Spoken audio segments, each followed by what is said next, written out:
Hello everyone. Phoenix 601 here with your daily dose of World of Warships Legends. We are in the Vampire 2 today, not to be confused with the Vampire 1. I think there is a premium like level 2 variant of the vampire out there. That's why it's this. I think that's why this one's called the Vampire 2. But I'm gonna quick go into, right, so this is the new campaign ship. This is kind of how I have it outfitted, just really quick.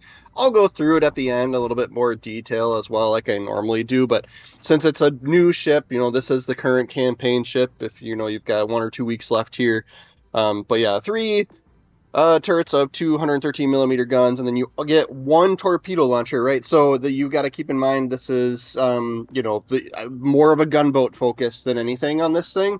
AA is kind of meh, right? So, I've built into the guns as much as I can. Along with the campaign, right? If you've completed the campaign, even without Admiralty backing, you do get this commander. I think at like level 90 something, right? So, and again, for inspirations, I've got Sims on there for more health since you're kind of doing some gun punching, right? And then, I don't know, this Charles Mann, I don't know if I like him or not for this. This might be, I would say you could go anything destroyer, that goodness, right? Like, you could go concealment, would be a good option, yeah. But there's one guy in particular that I like quite a bit. I'm using him. I think it's, this guy here, like Louis do Fornet, right? So, because you just got more HE shell damage, right? Destroyer main gun HE shells almost 5% there. I don't quite have him fully upgraded. Right, and then I wasn't able to get this guy too high up, so I'm a little bit lacking having this guy upgraded with the new commanders that we've gotten over the last few months, so I'm just out of commander materials. But this is how I have it set up. This scrap iron flotilla perk that he has may be a good choice if you're pairing it with the legendary perk, which I'll show you as well, right? So this is like basically just tiny bits of less damage the less health you have, right? But I picked the smoke one, but then he's got this steadfast soldier option, right? So those of you who are like, well, it's it's not no heals, that's going to ruin you with this ship, right? So this kind of, I think, is what's supposed to make up for the lack of you don't have a heal with this one, because you do get this, almost like a will to rebuild, but for destroyer, right? Where if you're within a certain range of an enemy and you're below 30% health, you would get some automatic healing. So I'm trying it out. I haven't played enough games to say whether I like it better than just straight up unstoppable. But that last perk and that last row would probably pair better with it than the smoke screen option that I've picked, right? But yeah, so we'll dive into some gameplay. I think I had only played a couple of games and we do good here, right? So I'm like, all right, we'll use this one for our video, right? But so we'll push up on the C cap here, and then, you do get the option, just like a British, guy, your British destroyers, right? Single fire if you want on the torpedoes. And then, yes, of course, you don't have propulsion mod as an option, which I always complain about. So, right, so we're using, steering gears instead, which is fine. It works good. It's not as bad on a destroyer where it's more so the cruisers not having that propulsion mod. I just feel like I'm gonna start moving, right? But anyway, so we'll be a little bit conservative here, right? We don't have the best concealment. That's why I was like, you could go concealment with an inspiration 2 on your commander, because we're at 6.2. So we're gonna have to be careful, right? But you do get the sonar, I think, for, I don't know, what was it, 4.4 or something, right? Decent range sonar for the tier, right? Legendary tier. I don't know if this ship, I wouldn't call this a must-have, right? So if you're still on the fence about picking up the campaign, getting Admiralty backing for the campaign, right? Unless you've got the itch for a gunboat destroyer at legendary tier with sonar, I could pass on it. But I like it. At this point, I've got so many ships that it's not a must-have, I don't think. So we're gonna drop the smoke here. We've got an aggressive battleship player on our team that's kind of pushing up a little bit hard here. So he's going to spot for us, and we will use him as a sacrifice, right? But yeah, the big difference with this smoke screen too, if you notice, it has a really, really long deployment time. I think that's what you call it, right? So it goes for, the vast majority of it is deploying.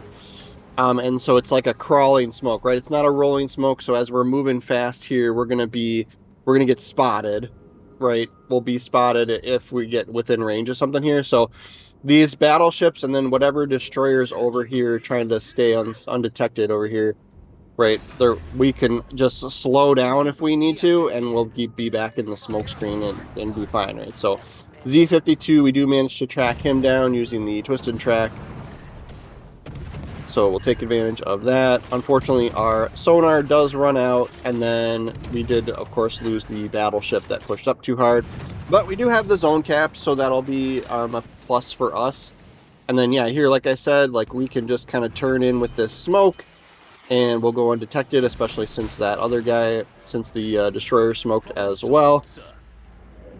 And then I'm just going to stop in the smoke screen for the few seconds that we have left to try and get a few hits on this Yamato. Maybe we start a fire, right? Let's see what we can do here.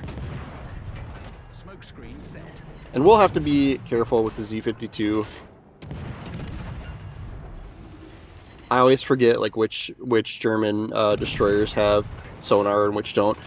Yeah, our last shot coming out of the smoke screen, we probably shouldn't have fired that because that got us picked up, which we'll just have to deal with it, but that was not the plan. I meant to stop firing our guns before the smoke ended.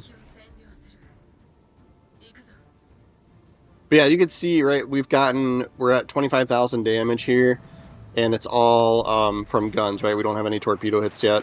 And then, yeah, with the way we've got the commander loadout, right, we've got a pretty big health pool, right? 23,000 total with the way we've rigged this thing. And then, yeah, the Z-52 is going to be tempting to shoot at here, especially once he starts challenging the zone. I kind of wanted to just like move away and like avoid engaging him until we got like our sonar back, because that would give us the edge.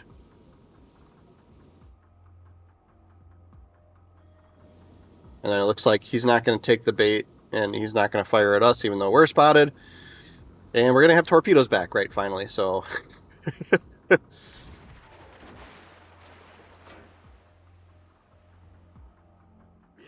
See what this Montana's going to do, and this Yamato, because more than likely, right, if we get picked up, they're probably going to help their destroyer. Any halfway decent player would, right? So we'll be careful here. We've got the smoke back if we need it. And like I said, I'm trying to just stay unengaged until we've got this, trying to just waste a little bit more time here till we've got sonar back. But yeah, we're going to get picked up, so we'll open up the guns. 25 seconds left for sonar. We've got smoke if we need it.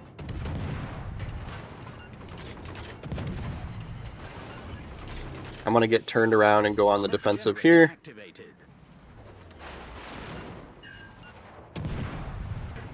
And yeah, have you noticed these turrets too? The front turrets rotate 360, so that's really, really nice in situations like this. And we'll trip the sonar. Yamato doesn't seem to care about us, so we'll take advantage of that. I was kind of hoping he'd fire his guns and then we'd be able to pick him up. There we go. He keeps disappearing from spot, but once he fires, there we go, there we go.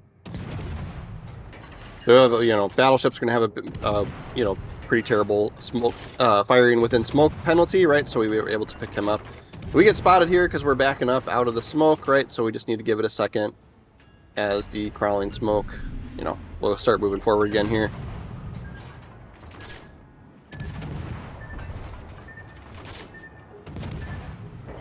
And then, yeah, wait, we do have the 3 torpedo hits on. I think, what did we hit? We hit the Montana there probably earlier, but yeah, we're up to 98,000 damage. Again, a lot of this is just guns. And we know that the German destroyer is still in the zone here, and I've kind of used up all of my time with our sonar here, so we've got the Yamato. He's not really looking at us, and so I'm just trying to move up and find the Z-52, and there he is, yep. So like I only got so much time left with the sonar, so I'm like I need to use it and see if we can't get rid of him, and that works out just perfectly. Fire. Just a little bit more. There we go. Smoke screen set. And then we do have the torpedoes on the way. If the Yamato keeps backing up, he's going to meet some of those. He does look like he... Nope, he's still not looking this way. I was going to say, looked like he might want to take a shot at us, but... So yeah, we'll just keep shooting guns and trying to fire spam, and then we'll get the torpedo hits to finish him off. You get Arsonist there.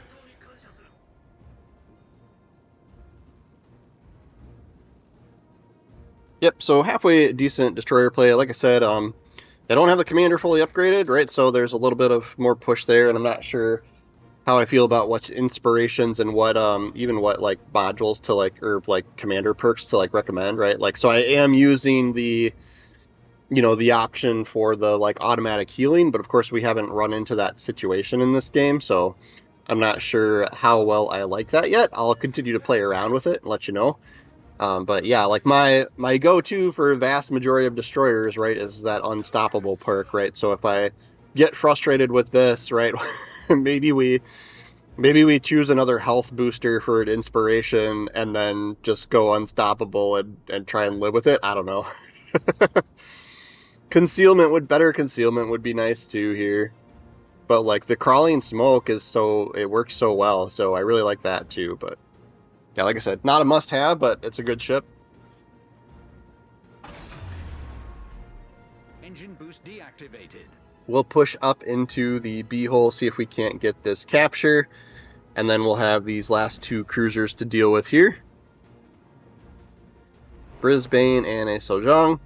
So we don't have to worry too much about the Sojong because we've got the deep water torpedoes, but Brisbane does have a lot of torpedoes that are the normal kind. So have to be careful about that. And potentially radar. I always forget Brisbane has radar or not. We'll push in and get the zone cap though. And the range on the torpedoes is good. We're up close to that 12-kilometer sweet spot, right? So that's great. You just got to keep in mind you only get the one rack.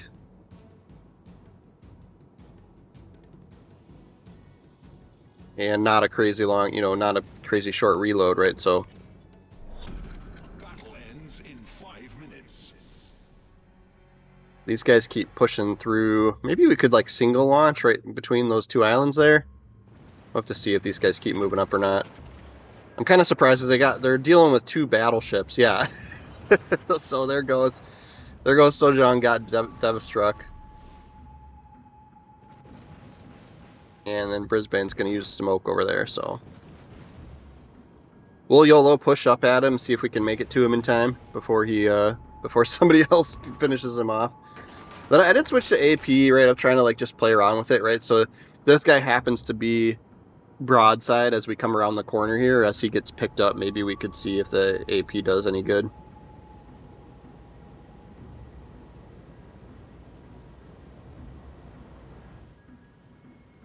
Is this a Burgoyne next to us? Yeah.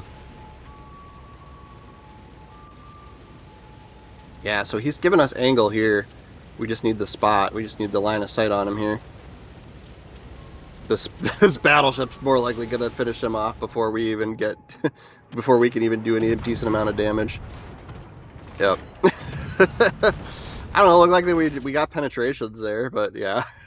It's not long for this world at the end there. So we'll take a quick peek at the leaderboard, and like I said, I'll go through the a little bit more the commander build and setup and stuff here too. But yeah, that does put us at the top with the 3,000 XP. The zone captures always help quite a bit with that. And then yeah, we did come out on top for silver earnings as well. And then yeah, this was the campaign ship at the time of recording here. So if it's still out there, right, and you're interested, that's kind of my 2 cents on it here. Yeah, but steering gear here, right? You don't get propulsion mod as an option, just like some of the British guys. Yeah. But yeah, otherwise everything else is kind of my norm for destroyer loadout. And then yeah, inspiration, so Sims for the more health per ship tier. Then I had Charles Madden on there for just the turret traverse isn't bad, so I don't really know why I picked him. So I think somebody else might be a better choice there. And then, yeah, perceptive, so we get the tracker, and then I was using the smoke on the water, but like I said, that other perk might pair well with this steadfast soldier perk, so I might play around with that as well and kind of see if we like that better or not. But yeah, this is cool, unique perk, right? And it's tempting to try it out. Like I said, you do get this commander, um, he's free through the campaign, right? So you don't have to have the Admiralty backing. But yeah, like I said, like Unstoppable is hard to get away from on the destroyers, for me at least. So we'll keep trying it and see how it goes. Thank you guys so much for watching the video all the way through here. Please do make sure you're following the channel. Make sure you are subscribed. That does help me out. I'm still kind of a small channel, so 1 or 2 new people following, I notice, and it's helpful. And thank you very much. And then I try to do Legends videos every day. So we'll see you guys tomorrow. And then, yeah, I do occasionally live stream. I am Central Time US, and I'm usually random throughout the week. Sometimes I try to aim for Sundays, right? Because there's not too many people streaming the game on Sunday nights. So, but yeah, if you're interested, I don't have a perfect set schedule, right? So if you're interested in watching some live stream, just make sure you push the notifications. So that way you can get a pop-up that says I'm going live that night. But thanks again, guys. We'll see you tomorrow.